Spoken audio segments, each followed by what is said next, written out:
तिस अंतर रवै हर नाम बाणी गुरु। गुरु है बाणी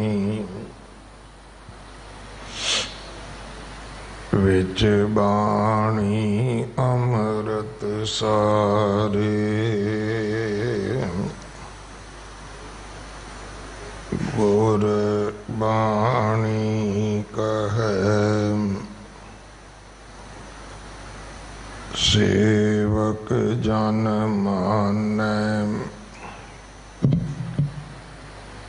परतख गुरु निस्तारे।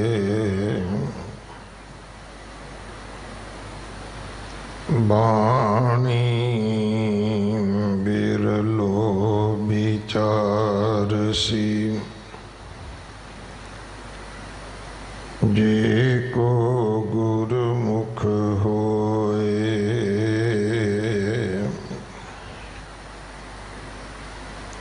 एह बाणी महापुरख की निज कर वासा होए। एक ओंकार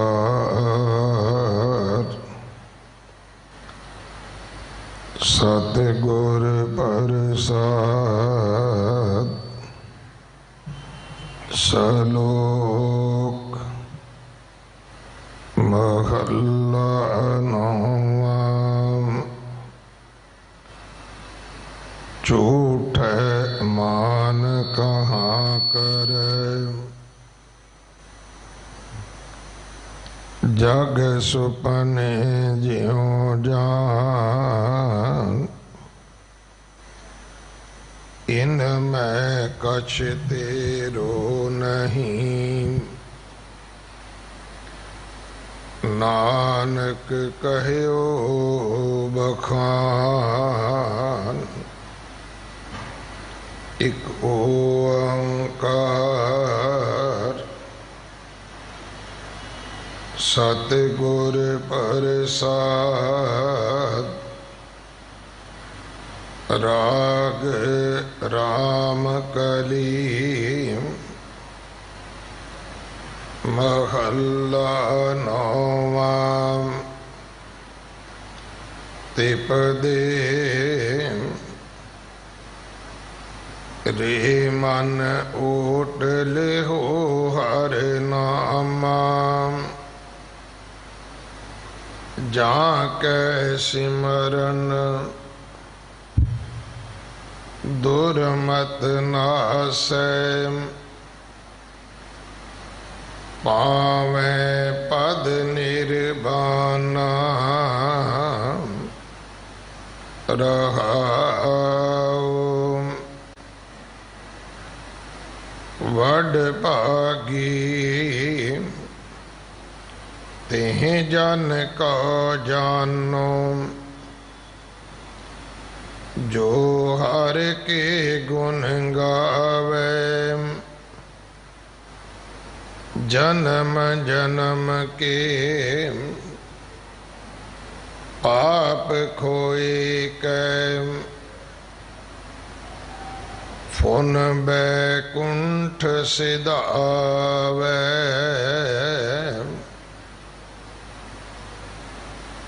अजा अमल को अंत काल में। नारायण सुध आई। जागत को जोगीश्वर बांशत। सोगत शिन में पाई। नाहिन गुण नाहिन कछ विद्या।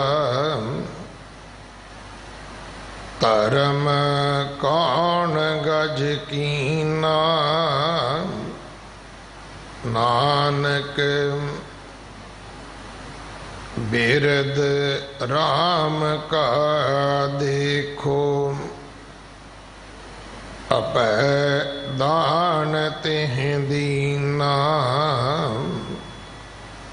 नाहिन गुण नाहिन कछ विद्या, धर्म कौन गज कीना, नानक बिरद राम का देखो,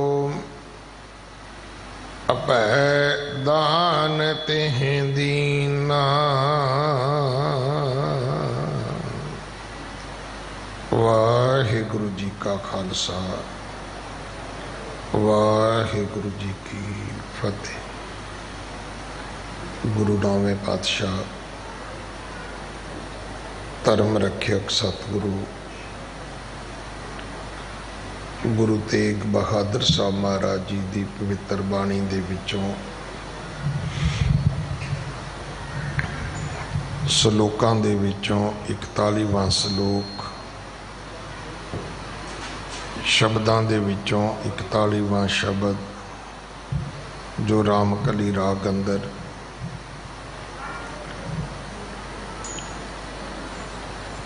श्री गुरु ग्रंथ साहिब पातशाह महाराज जी दे 901 902 अंग ते दर्ज है।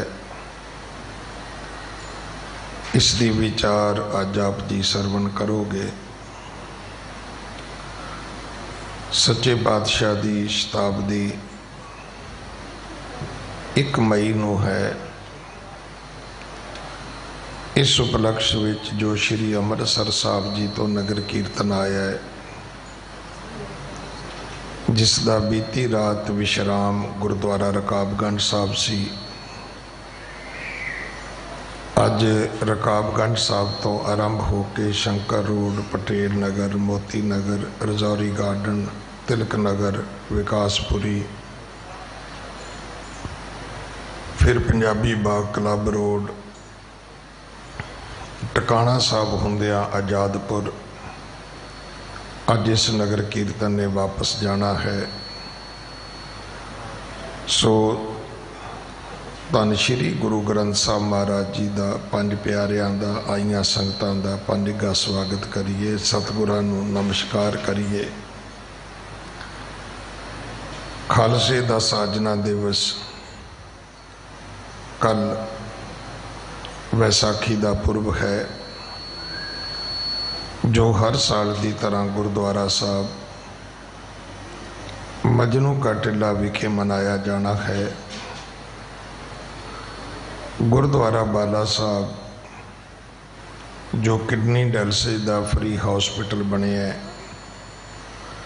बंगला साहब दे विच जो डाइगनोज सेंटर बने हैं, जिथे केवल 50 रुपया विच गरीबां दे लोड़वंदां दे टेस्ट किए जाते हैं।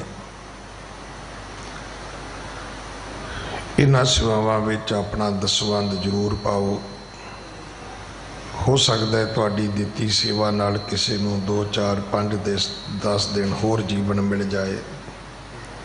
जो रोटी तो आतर लोग ने वो किडनी डायलिसिस नहीं करवा सकते। सो गुरु दियां बख्शिशां दे पात्र बनीए। अगले समय वास्ते आप जी गुरबाणी विचार सरवण करो। वाहिगुरु जी का खालसा, वाहिगुरु जी की फतेह।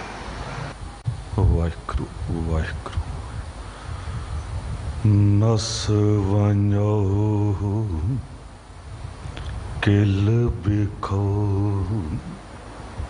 करता घर आया दूत दहन भया, गोबिंद प्रगटाया। खालसा अकाल पुरख की फौज, प्रगट्यो खालसा परमात्म की मौज। प्रगट्यो खालसा परमात्म की मौज। शब्द अवतार बाणी दे बोहित जुगोह जुग अटल परम सन्मान योग परम सत्कार योग चवर छत्र तख्त के मालिक साहिबे कबाल साहिबे बरकत साहिबे कमाल मुर्शदे कामल कामले रहबर रोशने चिराग नूरे नज़र पीरां दे पीर बाबियां दे बाबे जोगियां दे जोगी नाथां दे नाथ रहबरां दे रहबर गुरुआं दे गुरु धन धन पिता साहिब गुरु ग्रंथ साहिब जी दी पावन हजूरी तो महान सतगुरु अठवें पातशाह अष्टम बलबीरा बाला प्रीतम साहिब गुरु हरकृष्ण साहिब जी दे पावन पवित्र इतिहासक स्थान गुरुद्वारा बंगला साहिब तो गुरु की कथा सुन रही सन्मान योग सात संगत जीओ, गुरु की बख्शी फतेह बुलाओ। वाहिगुरु जी का खालसा वाहिगुरु जी की फतेह। शहीदां दे सिरताज सतगुरु साहिब गुरु तेग बहादुर साहिब जी दा पावन 400 साला प्रकाश गुरपुरब मनाउंदियां जो कि 1 मई नूं आ रहा है। जो विचार इन्हां इतिहासक गुरुद्वारियां दे विच आरंभ की गई सलोक महला नामा अते नाल गुरु तेग बहादुर साहब जी दा एक शब्द हर रोज़ उस विचार नाल जुड़िए। गुरु तेग बहादुर साहब जी ने लगभग अपनी सारी बाणी दे विच मन नूं आवाज़ मारी है। आओ आपा भी मन नूं आवाज़ मारीए मेरे मन परदेसी वे प्यारे आओ घरे ते एक वारी गज के उच्चारण करो सतनाम श्री वाहिगुरु। 41 नंबर सलोक महला नामा विचों सलोक सतगुरु गुरु तेग बहादुर साहब जी बचन करते ने झूठा मान कहा करै जग सुपने जो जान। ऐ मनुख झूठा मान क्यों करदा है? जिस जगत दे विच आके तू मान कर रहा है ये ते सुपने वर्गा ते सुपने विच कुछ भी होवे उहदा मान थोड़ा कीता जांदा है। भी सुपने दे विच कोई राजा भी बन जावे जागण ते थोड़ा कहंदा है कि मेरा हुक्म चलेगा मेरे पिछे फौज तुरदी है। नहीं सुपना सी सुपने च राजा बनया तां की हो गया? सुपने दे विच कोई वस्त्र भी पहन लवे कपड़े पहन लवे नंगेज थोड़ा कजाया जांदा है। सुपने दे विच कोई खाना खा लवे भोजन कर लवे जागन ते थोड़ा कहंदा कि मेरी भुख मिट गई। सुपना ते सुपना है जग जीवन ऐसा सुपने जैसा जीवन सुपन समान। जीवन ते सुपना है ते जे सुपना है ते सुपने विच जो कुछ हुंदा है उहदा असीं दुख भी नहीं मनदे खुशी भी नहीं मनदे ते फिर जगत दे च रह के क्यों ये कुछ करना? क्यों झूठा मान अभिमान करना? एक फकीर होया जुनैद बड़ा बंदगी करने वाला पुरुष सी। हर वेले रब रब वाहिगुरू वाहिगुरू ओहदे चेते च रहिंदा सी ते इतना मान सम्मान सी कि बादशाह भी ओहदा सत्कार करदा सी सजदा करदा सी। सुपना की है बेनती कर रहा ये जुनैद फकीर जो इहदा इक्को एक जवान पुत्र सी वो बीमार हो गया ते ऐसा बीमार होया कि वैदा हकीमा ने कह दिता इनू बचाया नहीं जा सकता बस 1-2 दिन का मेहमान है। हुण बादशाह नू पता लगा बादशाह ने राज हकीम वैद भेजे, उन्होंने कहा तुहाडा घर दौलत नाल भर देंगा, पर इस फकीर का बच्चा नहीं मरना चाहिए, बचाओ। हथ खड़े कर दिते उन्होंने, नहीं बचाया जा सकता। हुण जिस माँ बाप नूं पता लग जाए कि इको एक जवान पुत्र वो मौत के कंढे ते है, कोई पता नहीं किस वेले श्वास निकल जान ते निंदर कित्थे आवे, वो सराहने बैठे ने बच्चे दे। पर कई बारी बहुता परेशान बंदा होवे, थकिया होवे, तां भी अख लग जाती है। अचानक जुनैद फकीर की अख लग गई, वो निंदर का झोंका आया तो उदों ही एक सुपना आ गया। तो सुपने विच की वेखदा है कि किसी देश का राजा है, तो ये आले दुआले ये 4 पुत्र बैठे ने जो ये नाल भोजन कर रहे हैं एको जगह बैठ के, बड़ा प्रसन्न है। पर इधर होया कि जो एको एक पुत्र सी हकीकत विच, हकीकत ते संसार नूं वैसे भी नहीं कहा जाता, पर समझाउण दे तौर ते जो इस जगत की गल है, वो जिहड़ा जवान पुत्र सी उहदे अचानक श्वास निकल गया, वो मर गया। ते माँ ने जोर दी धाह मारी, चीख मारी, ते एकदम ही निंदर टुट गई जुनैद दी, सुपना टुट गया। वेख्या पुत्र मरिया पिया ते जोर दी हस पिया। जद हस पिया ते पत्नी ने बाहों फड़ के झंझोड़िया भी तू पागल हो गया, पुत्र गुजर गया ते तू हस रहा। उदों ने कहा भगवान ने मैनू तो यही समझाया गया कि जगत भी एक सुपना है, तो इधर भी मैं सुपना वेख रहा सी। सुपने दे 4 पुत्र सन मेरे, राजा सी मैं। हुण तू धाह मारी, चीख मारी, निंदर टुटी, सुपना टुट गया, 4 खत्म, 4 मर गए। तो इधर वेखदा ये भी एक मरिया पिया है। हुण तू दस मैं उन्हां 4 नूं रोवां कि इनू एक नूं रोवां, उन्हां 4 नूं रोवां या इनू एक नूं रोवां। बस गुरु तेग बहादुर साहब जी ये समझाउणा चाह रहे हैं। शायद यही कारण सी कि गुरु गोबिंद सिंह साहब सतगुरु जी ने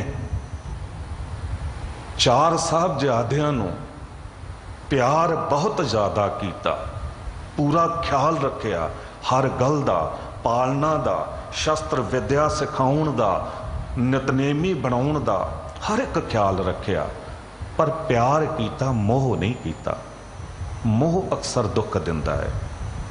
गुरु गोबिंद सिंह साहब सतगुरु जी ने मोह नहीं किया, गुरु हरगोबिंद साहब जी ने मोह नहीं किया, क्योंकि जगत सुपना। बाबा अटल राय जी गुरु हरगोबिंद साहब सतगुरु जी के सपुत्र गुरु तेग बहादुर साहब जी के सके भरा ज्योति जोत समा गए। सतगुरु जी गए, संस्कार करके आए, अरदास समागम होया, अरदास की बाबा अटल राय जी लई, ते उस तो बाद सतगुरु जी प्रसन्न चित्त बैठे ने। ते साईं दास सांढू सन गुरु हरगोबिंद साहब जी दे, ते उन्होंने पुछ लिया कि सतगुरु जी तुहाडा जिगर दा टोटा, तुहाडा पुत्र गुजर गया, चलाना कर गया, तुहानू कोई गम ना होया, तुहानू कोई दुख ना होया? गुरु हरगोबिंद साहब जी मुस्कुराउंदे कहंदे, साईं दास जमीन ते एक लकीर खिच दिती, हुण क्या मिटा दे, मिटा दिती। पुछया तू जमीन ते लकीर खिंची, तेनू कोई खुशी हुई? तू मिटाई, तेनू कोई गम होया? सतगुरु जी तुसी कहा लकीर खिच दिओ, मैं खिच दिती, तुसी कहा मिटा दिओ, मैं मिटा दिती, इहदे च किहड़ी खुशी ते किहड़ा गम? उदों गुरु हरगोबिंद साहब जी ने कहा, साईं दास बाबा अटल राय जी उस परमात्मा वाहिगुरू जी दे सामने एक लकीर तो वध कुछ नहीं सी, ओदी मर्जी सी उन्हें खिच दिती, ओदी मर्जी सी उन्हें मिटा दिती, इहदे च किहड़ी खुशी ते किहड़ा गम?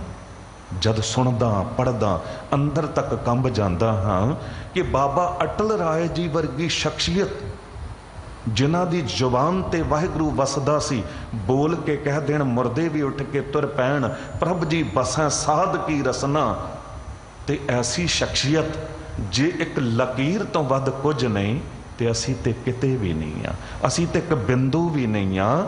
ਗੁਰੂ ਤੇਗ ਬਹਾਦਰ ਸਾਹਿਬ ਜੀ ਕਹਿੰਦੇ ਕਿਉਂ ਮਾਣ ਕਰਦੇ ਹੋ? ਝੂਠਾ ਮਾਨ ਕਹਾ ਕਰੈ। ਇਸ ਝੂਠ ਦਾ ਮਾਨ ਕਰ ਲਿਆ ਵੀ ਇਹ ਪਰਿਵਾਰ, ਇਹ ਕਾਰੋਬਾਰ, ਇਹ ਘਰ-ਬਾਰ, ਇਹ ਸੰਸਾਰ, ਇਹ ਘਰ-ਬਾਰ ਇਹਦਾ ਮਾਣ, ਇਹ ਸੰਸਾਰ ਇਹਦਾ ਮਾਣ। ਕਹਿੰਦੇ ਸਭ ਕੁਝ ਹੀ ਝੂਠ ਹੈ। ਤੇ ਝੂਠ ਦਾ ਕੋਈ ਮਾਣ ਥੋੜਾ ਕਰਦਾ। ਸੁਪਨੇ 'ਚ ਜੋ ਕੁਝ ਹੁੰਦਾ ਝੂਠਾ ਹੀ ਹੁੰਦਾ। ਪਰ ਕਹਿੰਦੇ ਅਫਸੋਸ, ਜਿਨ੍ਹਾਂ ਚੀਜ਼ਾਂ ਨੂੰ ਝੂਠਾ ਮੰਨਣਾ ਸੀ ਉਹਨਾਂ ਨੂੰ ਤੂੰ ਸੱਚ ਕਰਕੇ ਮੰਨ ਲਿਆ ਹੈ, ਤੇ ਜਿਹਨੂੰ ਸੱਚ ਮੰਨਣਾ ਸੀ, ਜੋ ਸੱਚ ਸੀ, ਉਹਨੂੰ ਤੂੰ ਝੂਠ ਮੰਨ ਲਿਆ। ਹੁਣ ਸੁਪਨੇ ਦੀ ਗੱਲ ਚੱਲ ਰਹੀ ਹੈ ਨਾ, ਤੇ ਗੁਰੂ ਗ੍ਰੰਥ ਸਾਹਿਬ ਜੀ ਨੇ ਉਦਾਹਰਣ ਦਿੱਤਾ, ਨਰਪਤ ਏਕ ਸਿੰਘਾਸਨ ਸੋਇਆ, ਸੁਪਨੇ ਭਇਆ ਭਿਖਾਰੀ। ਨਰਪਤ, ਨਰਾਂ ਦਾ ਪਤੀ, ਭਾਵ ਕੀ ਰਾਜਾ, ਸਿੰਘਾਸਨ ਤੇ ਬੈਠਾ ਹੈ, ਅਚਾਨਕ ਨਿੰਦਰ ਆ ਗਈ, ਸੁਪਨੇ ਭਇਆ ਭਿਖਾਰੀ। ਉਧਰ ਜੁਨੈਦ ਨਾ ਰਾਜਾ ਬਣਿਆ ਸੀ, ਇੱਧਰ ਇਹ ਭਿਖਾਰੀ ਬਣ ਗਿਆ। ਕੁਝ ਵੀ ਹੋ ਸਕਦਾ ਸੁਪਨੇ 'ਚ, ਤੇ ਕੁਝ ਵੀ ਹੋ ਜਾਂਦਾ ਹੈ। ਨਰਪਤ ਏਕ ਸਿੰਘਾਸਨ ਸੋਇਆ, ਸੁਪਨੇ ਭਇਆ ਭਿਖਾਰੀ। ਕਹਿੰਦੇ ਭਿਖਾਰੀ ਬਣ ਗਿਆ, ਜਗ੍ਹਾ ਜਗ੍ਹਾ ਭੀਖ ਮੰਗਦਾ ਫਿਰ ਰਿਹਾ। ਕਿਸੇ ਦੇ ਦਰ ਤੇ ਗਿਆ ਤੇ ਭੀਖ ਮੰਗੀ, ਉਹਨੇ ਕਿਹਾ ਜਾ ਚਲਾ ਜਾ, ਤੈਨੂੰ ਕੁਝ ਨਹੀਂ ਦੇਣਾ। ਪਰ ਭਿਖਾਰੀ ਦਾ ਸੁਭਾਅ ਹੁੰਦਾ ਢੀਠ। ਆਵਤ ਹੈ ਜਾ ਕੇ ਭੀਖ ਮੰਗਣ, ਭਿਖਾਰੀ ਦੀਨ ਦੇਖਤ ਅਧੀਨ, ਨਿਰਾਸੋ ਨਾ ਬਿਡਾਰ ਹੈ। ਭਿਖਾਰੀ ਦਾ ਸੁਭਾਅ ਹੁੰਦਾ ਢੀਠ ਹੁੰਦਾ ਹੈ, ਕੁਝ ਲੈ ਕੇ ਹੀ ਹਟਦਾ ਹੈ। ਤੇ ਜਦੇ ਨਹੀਂ ਹਟਿਆ ਤੇ ਅਗਲਿਆਂ ਨੇ ਨਾ ਇਹਨੂੰ ਧੱਕਾ ਮਾਰ ਦਿੱਤਾ। ਜਦ ਧੱਕਾ ਮਾਰਿਆ ਤੇ ਗਿਰਿਆ ਤੇ ਨਿੰਦਰ ਟੁੱਟ ਗਈ, ਸੁਪਨਾ ਟੁੱਟ ਗਿਆ। ਹੈਰਾਨ ਹੋ ਗਿਆ, ਅਛਤ ਰਾਜ ਵਿਚਰਤ ਦੁੱਖ ਪਾਇਆ। ਰਾਜ ਹੁੰਦਿਆਂ ਸੁਣਦਿਆਂ ਇੱਕ ਛਿਨ ਲਈ ਨਿੰਦਰ ਸੁੱਤਾ ਤੇ ਭਿਖਾਰੀ ਵੀ ਹੋ ਗਿਆ, ਧੱਕੇ ਵੀ ਪੈ ਗਏ। ਸਾਹਿਬ ਕਹਿੰਦੇ ਸੋ ਗਤ ਭਈ ਹਮਾਰੀ, ਉਹ ਹਾਲਤ ਸਾਡੀ ਹੋ ਗਈ ਹੈ, ਕਿਉਂਕਿ ਅਸੀਂ ਸੁਪਨੇ ਵਿੱਚ ਜੀ ਰਹੇ ਹਾਂ। ਸੁੱਖ ਕੇ ਹੇਤ ਬਹੁਤ ਦੁੱਖ ਪਾਵਤ, ਸੇਵ ਕਰਤ ਜਨ ਜਨ ਕੀ। ਜਿੱਥੇ ਮਤਲਬ ਹੋਇਆ ਉੱਥੇ ਤੇ ਚਰਨਾਂ ਵਿੱਚ ਡਿੱਗ ਪਏ, ਜਿੱਥੋਂ ਕੁਝ ਕਢਵਾਉਣਾ ਹੋਇਆ ਉੱਥੇ ਤੇ ਜਿਸ ਤਰ੍ਹਾਂ ਮਰਜ਼ੀ ਬੰਦਾ ਕਿਸੇ ਹੱਦ ਤੱਕ ਗਿਰ ਜਾਵੇਗਾ। ਪਰ ਜਿੱਥੇ ਮਤਲਬ ਨਹੀਂ ਉੱਥੇ ਮਾਣ ਹੋ ਜਾਵੇਗਾ, ਉੱਥੇ ਅਭਿਮਾਨ ਹੋ ਜਾਵੇਗਾ। ਸਾਡੀ ਸਾਰਿਆਂ ਦੀ ਫਿਤਰਤ ਲਗਭਗ ਇਹੋ ਜੀ ਹੈ। ਸਾਹਿਬ ਕਹਿੰਦੇ ਕਿਉਂ ਹੈ? ਕਿਉਂਕਿ ਝੂਠ ਨੂੰ ਸੱਚ ਮੰਨ ਲਿਆ ਤੇ ਸੱਚ ਨੂੰ ਝੂਠ ਮੰਨ ਲਿਆ, ਤਾਂ ਅਸੀਂ ਇਹ ਧੱਕੇ ਖਾਂਦੇ ਹਾਂ। ਸੋ ਗਤ ਭਈ ਹਮਾਰੀ, ਇਹ ਗਤ ਕਿਉਂ ਹੋਈ? ਕਿਉਂਕਿ ਤੂੰ ਭੁੱਲ ਗਿਆ। ਤੂੰ ਤੇ ਰੱਬ ਦਾ ਪੁੱਤਰ ਸੀ, ਤੂੰ ਤੇ ਵਾਹਿਗੁਰੂ ਦੀ ਔਲਾਦ ਸੀ। ਮਨ ਤੂੰ ਜੋਤ ਸਰੂਪ ਹੈ, ਆਪਣਾ ਮੂਲ ਪਛਾਣ, ਤੂੰ ਆਪਣੇ ਮੁੱਢ ਦੀ ਪਛਾਣ ਹੀ ਗਵਾ ਦਿੱਤੀ। ਤੈਨੂੰ ਆਪਣੇ ਉਸ ਪਿਤਾ ਉੱਤੇ ਭਰੋਸਾ ਹੀ ਨਹੀਂ ਰਿਹਾ ਜਿਸ ਨੂੰ ਕਿਹਾ ਜਾਂਦਾ ਤੂੰ ਮੇਰਾ ਪਿਤਾ, ਤੂੰ ਹੈ ਮੇਰਾ ਮਾਤਾ, ਤੂੰ ਮੇਰਾ ਬੰਧਪ, ਤੂੰ ਮੇਰਾ ਭਰਾਤਾ। ਜਿਸ ਦੇ ਬਾਰੇ ਕਿਹਾ ਜਾਂਦਾ ਜਿਸ ਕਾ ਪਿਤਾ ਤੂੰ ਹੈ ਮੇਰੇ ਸੁਆਮੀ, ਤਿਸ ਬਾਰਿਕ ਭੂਖ ਕੈਸੀ, ਨੌਨਦ ਨਾਮ ਨਿਧਾਨ ਗ੍ਰਹਿ ਤੇਰਾ, ਮਨ ਬਾਂਛਾ ਸੋ ਲੈਸੀ। ਤੂੰ ਭਰੋਸਾ ਤਾਂ ਕਰ ਉਹਦੇ ਉੱਤੇ, ਉਹਨੂੰ ਪਿਤਾ ਬਣਾ ਤਾਂ ਸਹੀ। ਪਿਤਾ ਕਿਰਪਾਲ ਆਗਿਆ ਇਹ ਦੀਨੀ, ਬਾਰਿਕ ਮੁਖ ਮੰਗਾ ਸੋ ਦੇਣਾ। ਫਿਰ ਤੇ ਉਹ ਕਹਿ ਦੇਗਾ ਜੋ ਮੰਗੇ ਉਹ ਇਹਨੂੰ ਦੇ, ਪਰ ਪਿਤਾ ਬਣਾਈਏ ਤੇ ਸਹੀ। ਇਹ ਖਾਲਸਾ ਸਾਜਨਾ ਦਿਵਸ ਹੈ ਨਾ ਕੱਲ, ਵਿਸਾਖੀ ਪੁਰਬ। ਉਦੋਂ ਕੀ ਹੋਇਆ ਸੀ? ਉਹ ਦਿਨ ਗੁਰੂ ਪਿਤਾ ਗੁਰੂ ਗੋਬਿੰਦ ਸਿੰਘ ਸਾਹਿਬ ਜੀ ਖਾਲਸੇ ਦੇ ਪਿਤਾ ਬਣੇ। ਹੁਣ ਜਿਨ੍ਹਾਂ ਨੇ ਪਿਤਾ ਉੱਤੇ ਭਰੋਸਾ ਕੀਤਾ ਉਹ ਤੇ ਸੀਸ ਦੇਣ ਲਈ ਉੱਠ ਕੇ ਤਿਆਰ ਹੋ ਗਏ, ਪਰ ਜਿਨ੍ਹਾਂ ਨੇ ਪਿਤਾ ਬਣਾਇਆ ਨਹੀਂ ਸੀ ਉਹਨਾਂ ਨੂੰ ਭਰੋਸਾ ਵੀ ਉਹੋ ਜਿਹਾ ਨਹੀਂ ਬਣਿਆ। ਉਹਨਾਂ ਨੇ ਤੇ ਦੁਨਿਆਵੀ ਪਰਿਵਾਰ ਉੱਤੇ ਮਾਣ ਕੀਤਾ, ਮੈਂ ਆਪਣੇ ਬੱਚਿਆਂ ਨੂੰ ਬਚਾ ਲਿਆ, ਮੈਂ ਉਹਨਾਂ ਨੂੰ ਪਾਲ ਲਿਆ। ਆਂਬ ਕੀ ਸਧਰ ਕਤ ਮਿਟਤ ਆਂਬਲੀ ਖਾਏ, ਪਿਤਾ का प्यार न परोसी पै पाई है। थोड़ा तवज्जो दे के इस गल नूं सुनना। ऐसा नहीं कि अमृतधारियां तो भुल्लां नहीं हुंदियां, भुल्लां अमृतधारी तो भी हुंदियां ने, पर जिन्हें अमृत छकिया है वो पुत्र बन गया है। ते याद रखना पुत्र बख्शे जाते ने, ਗੁਆਂਢੀ ਨਹੀਂ ਬਖਸ਼ੇ ਜਾਂਦੇ। ਪਿਤਾ ਬਖਸ਼ਦਾ, ਗੁਆਂਢੀ ਨਹੀਂ ਬਖਸ਼ਦਾ। ਅੰਬਾ ਖਾਣੀ ਅੰਬਲੀ ਖਾਣ ਨਾਲ ਅੰਬ ਵਰਗਾ ਮਿੱਠਾ ਸਵਾਦ ਨਹੀਂ ਆ ਸਕਦਾ, ਤੇ ਪਿਤਾ ਵਾਲਾ ਪਿਆਰ ਗੁਆਂਢੀ ਤੋਂ ਨਹੀਂ ਮਿਲ ਸਕਦਾ। ਬੱਚੇ ਖੇਡ ਰਹੇ ਨੇ, ਇੱਕ ਗੇਂਦ ਬਾਲ ਵੀ ਜਾ ਕੇ ਸ਼ੀਸ਼ੇ ਨੂੰ ਵੱਜ ਜਾਵੇ, ਸ਼ੀਸ਼ਾ ਟੁੱਟ ਜਾਵੇ, ਅਗਲਾ ਤੇ ਉਹ ਵੀ ਨੁਕਸਾਨ ਭਰਵਾ ਲੈਂਦਾ। ਪਰ ਵਾਹਿਗੁਰੂ ਨਾ ਕਰੇ ਕਿਸੇ ਪਿਤਾ ਨੂੰ ਡਾਕਟਰ ਇਹ ਕਹਿ ਦਵੇ ਤੇਰੀ ਬੱਚੀ ਜਾਂ ਬੱਚਾ ਤਾਂ ਬਚੇਗਾ, ਪੂਰੀ ਜ਼ਿੰਦਗੀ ਦੀ ਕਮਾਈ ਦੇਣੀ ਪਵੇਗੀ। ਪਿਤਾ ਇੱਕ ਵਾਰੀ ਨਹੀਂ ਸੋਚਦਾ, ਕਹਿੰਦਾ ਪੂਰੀ ਜ਼ਿੰਦਗੀ ਦੀ ਕਮਾਈ ਲੈ ਲੈ। ਮਾਂ-ਬਾਪ ਕਹਿ ਦਿੰਦੇ ਨੇ ਪਰ ਮੇਰੇ ਬੱਚੇ ਨੂੰ ਕੁਝ ਨਹੀਂ ਹੋਣਾ ਚਾਹੀਦਾ। ਆਪ ਲਿਖ ਕੇ ਜਾਇਦਾਦਾਂ, ਪੂਰੀ ਜ਼ਿੰਦਗੀ ਦੀ ਕਮਾਈ ਖੁਸ਼ੀ ਨਾਲ ਬੱਚਿਆਂ ਦੇ ਨਾਮ ਲਾ ਦਿੰਦੇ ਨੇ। ਮਾਂ-ਬਾਪ ਨੇ ਨਾ, ਵੱਡੇ ਤੋਂ ਵੱਡੇ ਗੁਨਾਹ ਉੱਤੇ ਮਾਂ-ਬਾਪ ਪਰਦਾ ਪਾਉਂਦੇ ਨੇ, ਗੁਆਂਢੀ ਨਹੀਂ। ਦੁਨੀਆ ਤੇ ਸਾਡੇ ਪਰਦੇ ਫੋਲਦੀ ਹੈ, ਗੁਰੂ ਸਾਡੇ ਪਰਦੇ ਢੱਕਦਾ ਹੈ। ਨਿਰਗੁਣ ਰਾਖ ਲਿਆ ਸੰਤਨ ਕਾ ਸਦਕਾ, ਸਤਗੁਰ ਢਾਕ ਲਿਆ ਮੁਹ ਪਾਪੀ ਪੜਦਾ। ਪਰ ਜੇ ਪਿਤਾ ਬਣਾਵਾਂਗੇ ਨਹੀਂ, ਬਖਸ਼ੇ ਕਿੱਦਾਂ ਜਾਵਾਂਗੇ? ਅਸੀਂ ਪਤਾ ਕਿਉਂ ਨਹੀਂ ਪਿਤਾ ਬਣਾਉਂਦੇ? ਕਿਉਂਕਿ ਅੰਦਰੋਂ ਡਰਦੇ ਆ ਕੋਈ ਗੱਲ ਰਿਪੀਟ ਹੋਵੇ ਪਕੜ ਚ ਆ ਜਾਂਦੀ ਹੈ। ਕਿਉਂਕਿ ਕੱਲ ਖਾਲਸਾ ਸਾਜਨਾ ਦਿਵਸ ਹੈ, ਕੀ ਪਤਾ ਕਿਸੇ ਦੇ ਅੰਦਰ ਖਿਆਲ ਆ ਹੀ ਜਾਵੇ ਕਿ ਮੈਂ ਪੁੱਤਰ ਬਣ ਜਾਵਾਂ, ਮੈਂ ਬੇਟੀ ਬਣ ਜਾਵਾਂ, ਮੈਂ ਅੰਮ੍ਰਿਤ ਛਕ ਲਿਆ। ਪਰ ਪਤਾ ਕਿਉਂ ਨਹੀਂ ਛਕਦੇ? ਛੋਟੇ ਛੋਟੇ ਬੱਚੇ ਅੰਮ੍ਰਿਤ ਛਕਣ ਨੂੰ ਕਹਿਣ ਅਸੀਂ ਡਰਾ ਦਿੰਦੇ ਹੋ, ਨਹੀਂ ਨਹੀਂ ਤੇਰੇ ਤੋਂ ਰਹਿਤ ਨਹੀਂ ਰਹਿਣੀ, ਤੇਰੇ ਤੋਂ ਨਿਤਨੇਮ ਨਹੀਂ ਹੋਣਾ। ਪਰ ਦੁਹਾਈ ਰੱਬ ਦੀ ਕਦੀ ਇਦਾਂ ਨਾ ਕਰਿਓ। ਜੇ ਬੱਚਾ ਅੰਮ੍ਰਿਤ ਛਕਣ ਨੂੰ ਕਹਿ ਰਿਹਾ, ਕੋਈ ਜੀ ਕਹਿ ਰਿਹਾ ਹੈ, ਉਹਨੂੰ ਉਸੇ ਵੇਲੇ ਕਹੋ ਕਿ ਹਾਂ ਤੂੰ ਜ਼ਰੂਰ ਛਕ ਅੰਮ੍ਰਿਤ, ਮੈਂ ਵੀ ਛਕਾਂਗਾ। ਨੌਜਵਾਨ ਕਹਿੰਦੇ ਨੇ ਗਿਆਨੀ ਜੀ ਕੋਈ ਪ੍ਰੈਕਟੀਕਲ ਗੱਲ ਕਰੋ, ਸ਼ਾਇਦ ਕੋਈ ਸੰਦੇਸ਼ ਮਿਲ ਜਾਵੇ।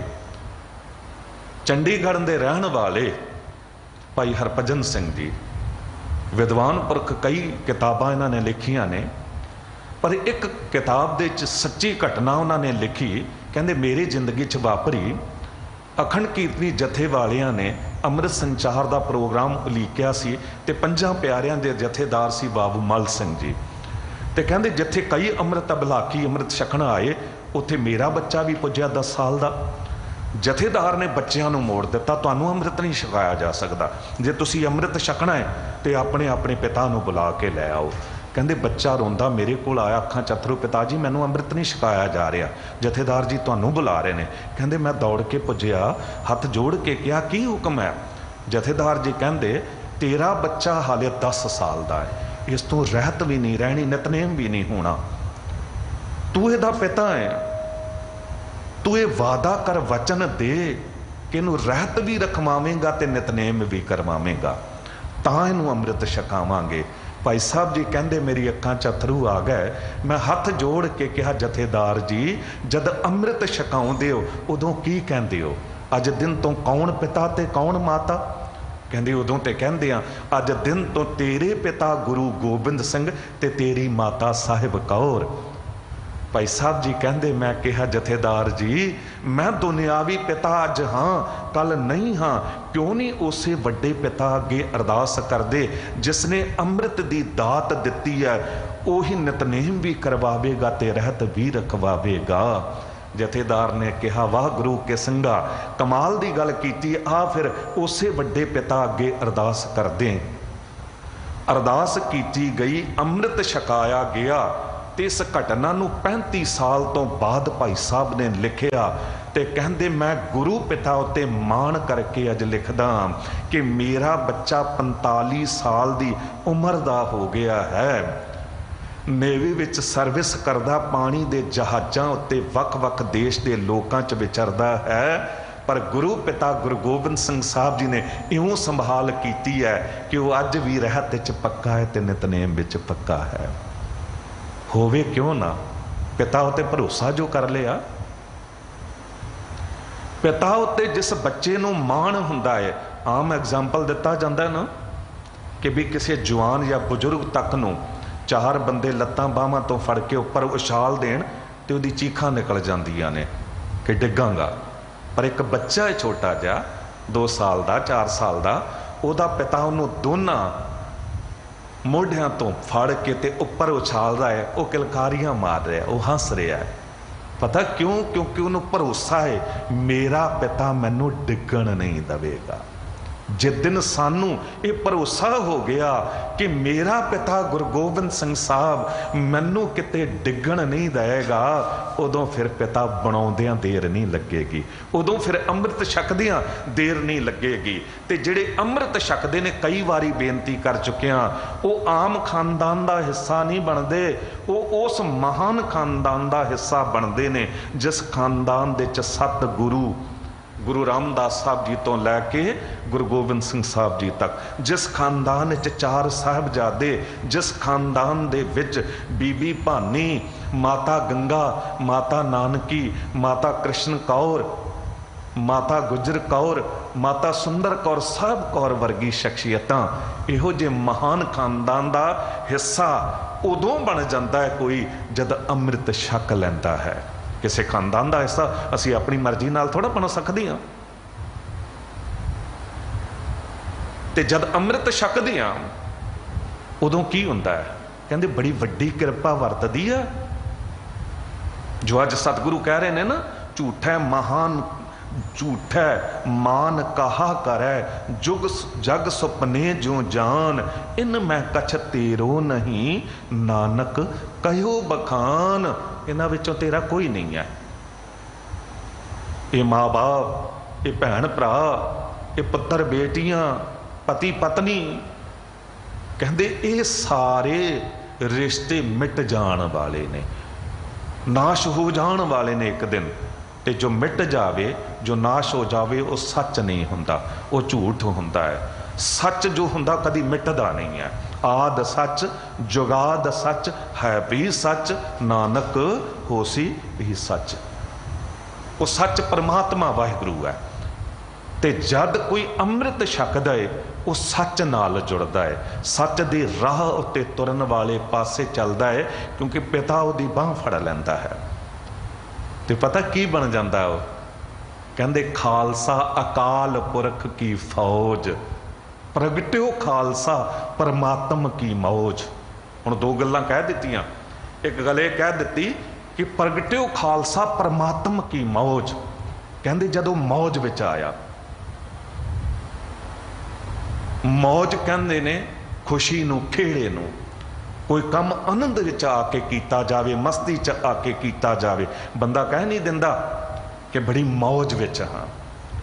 ते परमात्मा वाहिगुरु जद मौज विच आया, उस आनंद, उस खेड़े, उस खुशी दे विच उन्हें खालसे नूं प्रगट कीता, खालसे नूं प्रगट कीता। प्रगट्यो खालसा परमात्म की मौज। ते फिर की कहा? खालसा अकाल पुरख की फौज। खालसा अकाल पुरख की फौज है। तो सवाल खड़ा हो गया कि अकाल पुरख वाहिगुरु परमात्मा नूं भी फौज रखण की लोड़ पै गई? नहीं, फौज तो 2 ही कारणा करके रखी जाती है ना, या किसी उत्ते हमला करना या किसी का हमला रोकना। पर परमात्मा वाहिगुरु उत्ते कौन हमला कर सकता है? उसके सामने तो किसी की नहीं चलती। उसके सामने तो बड़े बड़े राजे तक भिखारी ने, जगत भिखारी फिरत है, सबको दाता राम। उसके सामने तो किसी का जोर नहीं चलता। ना उन्हें किसी उत्ते हमला करना, ना किसी का हमला रोकना। फिर दूजा कारण की हुंदा फौज रखण दा? भी मेरे राज की जो सीमा बॉर्डर है, उस तो कोई अंदर हमला करके ना आ जाए। पर परमात्मा वाहिगुरु जी दे राज की तो कोई सीमा भी नहीं है। बड़ो देश बड़ राज, सारी दुनिया विच उसका राज। फिर सवाल खड़ा होया, उन्होंने फौज रखण की की लोड़ पै गई? क्यों कह दिता खालसा अकाल पुरख की फौज? परमात्मा वाहिगुरु नूं इस करके ये फौज बनाउणी पई, रखनी पई। उन्होंने कोई डर नहीं सी किसी का, उन्हें किसी का राज खोना नहीं सी, वो तो दिंदा ही दिंदा। पर फौज का गुण की हुंदा है? फौज दे विच डिसिपलिन हुंदा है, मर्यादा हुंदी है, रहत हुंदी है। वो नियम दे बड़े पक्के हुंदे ने फौजी। तुसी वेखो कोई नवां रंगरूट फौज शामिल होना होवे ना, तो उन्होंने पहला तुरना सिखाया जाता, कदम नाल कदम मिला के, वो कदम ताल सिखाई जाती है। वो अगला कहता मैं तो दौड़ लैंदा, तुसीं मैनूं तुरना सिखा रहे हो। कहते बेशक तू दौड़ लैंदा है पर मर्यादा च नहीं दौड़दा, बेशक तुर लैंदा है पर तू मर्यादा विच नहीं तुरदा। ते तुसीं वेखो जद उन्हां नूं कदम ताल कदम नाल कदम मिला के तुरना सिखाया जाता है ना, उदों जरूरी नहीं कि जो धीरे तुर रहा है उन्हों ही कढ़िया जाता है, ना जो तेज तुरे ना होरां नाल मिल के ना तुरे उन्हों भी कढ़ दिता जाता है। उन्होंने ऐसी मर्यादा च पक्का किया जाता है। उहदी जीवन शैली नूं इस वेले जागना है, इस वेले उठना है, इतनी कसरत करनी है, इस तरह शस्त्र विद्या सीखनी है, इस तरह तू सच ते जे लोड़ पवे जो सौं खा रहा है अपनी जान तक देनी पैनी है, तैनूं पिछे नहीं हटेगा। वो जो जीवन शैली एक फौजी नूं मिल जाती है ना, तो कई हालतां च की हुंदा है, जद वो फौजी रिटायर हो रहा होवे अपनी जॉब तो नौकरी तो, या फिर पहला रिटायरमेंट लै लवे, तो हो सकता वो शस्त्र जमा कर लै जान, उहदी कुछ होर वस्तुआं जमा कर लियां जान, रिहाइश भी खाली करवा ली जाए, सब कुछ वो वापस लै सकते ने, पर जो उहदे जीवन विच रहत पक्की हो गई, मर्यादा पक्की हो गई, जो जीवन शैली बन गई उहदी, उन्होंने नहीं खो पाउंदे, उन्होंने वो नहीं खो पाउंदे। यही कारण है कि रिटायरमेंट तो बाद भी बैंकों की सिक्योरिटी लई या अपने घरां दी सिक्योरिटी लई लोग एक फौजी ते ज़्यादा भरोसा करते हैं कि ये अंदर जज्बा पक्का है, ईमानदार रहेगा। बस परमात्मा वाहिगुरू ने खालसे नूं प्रगट किया, ये खालसे दी फौज है। तेनू गुरु गोबिंद सिंह साहब सतगुरु जी ने रहत दिती है कि तू उस डिसिपलिन दे विच जीना है। ते जे खालसा रहत त्याग दवे तो फिर सतगुरु जी कह देंदे ने, रहत बिना न सिख कहावै। रहतनामा कहंदा ना, रहत बिना दर चोटां खावै, रहत बिना सुख कबहू ना लहै, तांते रहत सो दृढ़ कर गहै। जे रहत तो बिना सुख नहीं ने जीवन नूं, ते रहत नूं पक्का कर लेना चाहिए। कुछ लोग अपने जीवन दे च नियम भी बना लेंदे ने भी इस टाइम ते सौ जाना है, भी रात दे 8 बजे 9 बजे तक मैं सौ जाना है, तो जे सौ जाएगा तो आराम नाल अमृत वेले जागेगा, वो 3 बजे जाग जाएगा, वो अपना नितनेम पूरा कर लेगा, वो अपना सिमरन कर लेगा, वो अपने जीवन दे च एक्सरसाइज कसरत भी कर लेगा, क्योंकि उन्हें हुण रहत नूं पक्का कर लिया अपने जीवन च। खालसा की है जो रहत नूं पक्का करता है। ते सतगुरु सानू ये दृढ़ करांदे ने, पर कहंदे जब लग खालसा रहे न्यारा, तब लग तेज दियो मैं सारा। जब तक ये होरां तो न्यारा होके रहेगा, निर्मल होके रहेगा, तो मैं सारा तेज प्रताप इनू दियांगा। जब ये गहे विप्रन की रीत, मैं ना करूं इनकी प्रतीत। जे किते ये हुण होर गल्लां च पै गया, मड़ियां मसाणा ते मत्था टेकण लग गया, कबरां नूं पूजण लग गया, ज्योतिष तांत्रिकां कोल भटकण लग गया, ते साहब कहंदे फिर मैं इसकी प्रतीत नहीं करांगा। प्रीत ते प्रतीत दोनों शब्द बहुत नेड़े ने, फिर इहदा मैं भरोसा नहीं करांगा, फिर इहदा विश्वास नहीं करांगा, इहदी बांह नहीं फड़ांगा। ते कारण यही है शायद कि प्रतीत ना होवे ते गुरु फिर खुशी नाल नेड़े भी थोड़ा करता है। फिर परमात्मा वाहिगुरू दी मौज जो है, प्रगट्यो खालसा परमात्म की मौज, ओदी मर्जी ਜਦੋਂ ਖੁਸ਼ੀ 'ਚ ਆ ਕੇ ਕਿਸੇ ਨੂੰ ਸਜਾਉਂਦਾ ਹੈ ਨਾ, ਉਹਨੂੰ ਖਾਲਸਾ ਕਹਿੰਦੇ ਨੇ। ਤੇ ਉਹ ਖਾਲਸਾ ਪਤਾ ਕਿਹੋ ਜਿਹਾ ਹੁੰਦਾ? ਜਿਸ ਨੂੰ ਗੁਰੂ ਕਹਿ ਦਿੰਦਾ ਖਾਲਸਾ ਮੇਰੋ ਰੂਪ ਹੈ ਖਾਸ, ਖਾਲਸੇ ਮੈਂ ਹਾਂ ਕਰੋ ਨਿਵਾਸ। ਕਹਿੰਦੇ ਉਹ ਖਾਲਸਾ ਤੇ ਮੇਰਾ ਰੂਪ ਹੈ, ਤੇ ਰੂਪ ਹੋ ਗਿਆ। ਸੰਨ 1699 ਦੀ ਵਿਸਾਖੀ ਤੇ ਹੱਥ ਵਿੱਚ ਸਤਿਗੁਰੂ ਜੀ ਦੇ ਕਿਰਪਾਨ ਹੈ, ਤੇ ਜੇ ਆਵਾਜ਼ ਮਾਰ ਕੇ ਕਹਿੰਦੇ ਨੇ ਸੀਸ ਚਾਹੀਦੇ ਨੇ।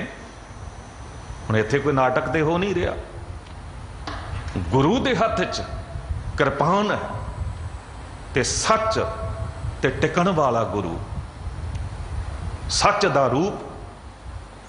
ਹੁਣ ਜਿਹੜਾ ਖੜਾ ਹੋਵੇਗਾ ਉਹਨੂੰ ਪਤਾ ਸਿਰ ਤੇ ਦੇਣਾ ਪੈਣਾ, ਤੇ ਜਿਹਨੇ ਫੈਸਲਾ ਕਰ ਲਿਆ ਉਹੀ ਤਾਂ ਖੜਾ ਹੋਇਆ ਨਾ। ਫਿਰ ਇਹ ਨਾ ਸੋਚ ਲੈਣਾ ਕਿ ਗੁਰੂ ਗੋਬਿੰਦ ਸਿੰਘ ਸਾਹਿਬ ਜੀ ਨੇ ਸੀਸ ਮੰਗੇ। ਕਈ ਇਉਂ ਕਹਿ ਕੇ ਵੀ ਬਚ ਜਾਂਦੇ ਨੇ, ਰਾਹ ਲੱਭਦੇ ਨੇ ਦੂਜੇ ਪਾਸੇ ਜਾਣ ਦਾ। ਜੀ ਗੁਰੂ ਨਾਨਕ ਦੇਵ ਸਾਹਿਬ ਜੀ ਨੇ ਥੋੜਾ ਕਿਹਾ ਸੀ, ਇਹ ਤੇ ਗੁਰੂ ਗੋਬਿੰਦ ਸਿੰਘ ਸਾਹਿਬ ਜੀ ਨੇ ਕਿਹਾ ਅੰਮ੍ਰਿਤ ਛਕਣ ਲਈ। ਨਹੀਂ ਭਲਿਓ, ਸੀਸ ਤੇ ਉਦੋਂ ਹੀ ਮੰਗ ਲਿਆ ਸੀ ਗੁਰੂ ਨਾਨਕ ਦੇਵ ਸਾਹਿਬ ਜੀ ਨੇ। ਜੋ ਤੋ ਪ੍ਰੇਮ ਖਿਲਣ ਕਾ ਚਾਓ, ਸਿਰ ਧਰ ਤਲੀ ਗਲੀ ਮੇਰੀ ਆਓ। ਇਤ ਮਾਰਗ ਪੈਰ ਧਰੀਜੈ, ਸਿਰ ਦੀਜੈ ਕਾਣ ਨਾ ਕੀਜੈ। ਸਿਰ ਦੇਣ ਲੱਗਿਆ ਫਿਰ ਕਾਣਾ ਨਾ ਬਣੀ, ਫਿਰ ਹੇਰਾ ਫੇਰੀ ਨਾ ਕਰੀ। ਕਈ ਵਾਰੀ ਬੰਦਾ ਨਾ ਪਿੱਠ ਵਿਖਾ ਕੇ ਦੌੜਨਾ ਚਾਹੁੰਦਾ, ਕੋਈ ਰਾਹ ਲੱਭਦਾ ਹੈ। ਐਸਾ ਉਦੋਂ ਵੀ ਹੋਇਆ ਸੀ ਜਦ ਸਤਿਗੁਰੂ ਨੇ ਸੀਸ ਮੰਗੇ। ਸੀਸ ਲਈ ਤੇ ਕਈ ਜਗ੍ਹਾ ਗੱਲ ਆਈ ਹੈ। ਜਦ ਕਿਹਾ ਨਾ ਹਮ ਵੇਚਿਓ ਸਿਰ ਗੁਰ ਕੈ, ਮੈਂ ਆਪਣਾ ਸਿਰ ਵੇਚ ਦਿੱਤਾ ਗੁਰੂ ਅੱਗੇ। ਸਤਿਗੁਰ ਆਗਿਆ ਸੀਸ ਭੇਟ ਦਿਓ, ਜੇ ਸਤਿਗੁਰ ਸਾਚਾ ਭਾਵੈ।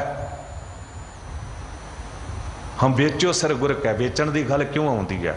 ਪਿੱਛੇ ਵੀ ਬੇਨਤੀ ਕੀਤੀ ਸੀ ਸ਼ਾਇਦ, ਕਿ ਕੋਈ ਵੀ ਚੀਜ਼ ਤੁਸੀਂ ਗਿਰਵੀ ਰੱਖਦੇ ਹੋ ਨਾ, ਗਹਿਣੇ ਰੱਖਦੇ ਹੋ, ਤੇ ਹੱਕ ਹਕੂਕ ਬਣਿਆ ਰਹਿੰਦਾ ਵੀ ਜਦ ਮਰਜੀ ਇਹਨੂੰ ਵਾਪਸ ਲੈ ਲਾਂਗਾ। ਤੇ ਜਿਹਦੇ ਕੋਲ ਰੱਖਿਆ ਉਹਨੂੰ ਵੀ ਇਹ ਗੱਲ ਰਹਿੰਦੀ ਹੈ ਕਿ ਵੀ ਵਾਪਸ ਦੇਣਾ ਪੈ ਸਕਦਾ ਹੈ। ਪਰ ਜੇ ਵੇਚ ਹੀ ਦਿਓ ਕੋਈ ਜਾਇਦਾਦ, ਕੋਈ ਗਹਿਣਾ, ਫਿਰ ਵੇਚਣ ਵਾਲੇ ਦਾ ਕੋਈ ਹੱਕ ਨਹੀਂ ਰਹਿ ਜਾਂਦਾ। ਜਿਹਨੇ ਖਰੀਦਿਆ ਹੈ ਨਾ, ਫਿਰ ਉਹਦੀ ਮਰਜ਼ੀ ਉਹਨੂੰ ਕਿਸ ਤਰ੍ਹਾਂ ਵਰਤੇਗਾ। ਤੇ ਸਾਹਿਬ ਕਹਿੰਦੇ ਤੂੰ ਇਹ ਜੋ ਰੋਜ਼ ਆਉਂਦਾ ਹੈ ਨਾ ਗੁਰਦੁਆਰੇ ਤੇ ਮੱਥਾ ਟੇਕਦਾ ਤੇ ਫਿਰ ਵਾਪਸ ਚੁੱਕ ਲੈਂਦਾ, ਇਹ ਜੇ ਦੁਨਿਆਵੀ ਸਿਰ ਤੂੰ ਮੱਥਾ ਟੇਕ ਕੇ ਵਾਪਸ ਚੁੱਕ ਵੀ ਲਿਆ ਕੋਈ ਗੱਲ ਨਹੀਂ, ਪਰ ਜਿਹੜੀ ਅੰਦਰ ਮੱਤ ਹੈ, ਜੋ ਇਸ ਸਿਰ ਨੂੰ ਸਿਰ ਸਮਝੀ ਬੈਠੀ ਹੈ, ਉਹ ਸਿਰ ਤੂੰ ਗੁਰੂ ਨੇ ਦੇ ਦੇ। ਭਾਵ ਕੀ ਮੰਨ ਲੈ ਕਿ ਸਿਰ ਹੁਣ ਮੇਰਾ ਨਹੀਂ ਹੈ, ਹੁਣ ਤੇ ਗੁਰੂ ਦਾ ਹੋ ਗਿਆ। ਜਿਸ ਤਰ੍ਹਾਂ ਮਨ ਵੇਚੇ ਸਤਿਗੁਰ ਕੈ ਪਾਸ, ਤਿਸ ਸੇਵਕ ਕੈ ਕਾਰਜ ਰਾਸ। ਜਦ ਮਨ ਗੁਰੂ ਨੂੰ ਦੇ ਦਿੱਤਾ, ਹੁਣ ਮਨ ਤੇ ਗੁਰੂ ਦਾ ਹੋ ਗਿਆ, ਹੁਣ ਸਾਡਾ ਥੋੜਾ। ਜਿਹਨੂੰ ਭਾਈ ਗੁਰਦਾਸ ਸਾਹਿਬ ਜੀ ਨੇ ਕਿਹਾ ਨਾ, ਭਗਤ ਵੱਡਾ ਰਾਜਾ ਜਨਕ ਹੈ, ਗੁਰਮੁਖ ਮਾਇਆ ਵਿੱਚ ਉਦਾਸੀ। ਤੇ ਇੱਕ ਅਸ਼ਟਾਵਕਰ ਹੋਇਆ ਜਿਹਨੂੰ ਰਾਜਾ ਜਨਕ ਨੇ ਗੁਰੂ ਧਾਰਨ ਕੀਤਾ ਸੀ।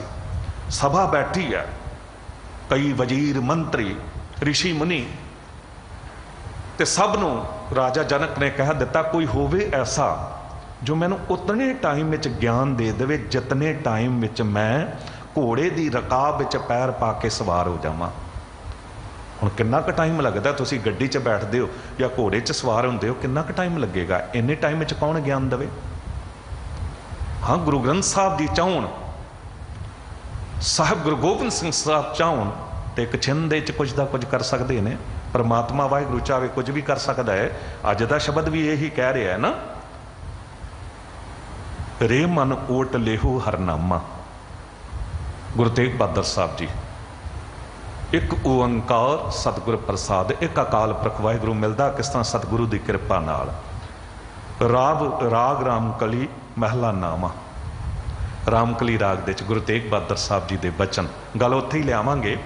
ਸਾਹਿਬ ਕਹਿੰਦੇ ਤਿਪਦੇ, ਇਹ ਤਿੰਨ ਪਦ ਨੇ, ਐ ਮੇਰੇ ਮਨ ਓਟ ਲੇਹ ਵਾਹਿਗੁਰੂ ਦੇ ਨਾਮ ਦੀ।